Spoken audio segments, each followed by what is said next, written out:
કૃષ્ણ પાસે જાય અને ભગવાન કૃષ્ણને પગે લાગે છે અને સંદેશ લઈને આવે અને દ્વાર પણ એમ કહે, પ્રભુ એક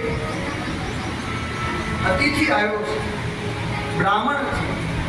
અમે કહ્યું કે તારે જે જોઈએ એમાં કૃષ્ણ હુકમ આપી દે, નહીં મારે મળવું છે.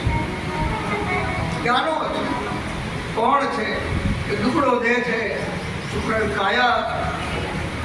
એવું કે પોરબંદરથી આવું છું અને સુદામા મારું નામ છે.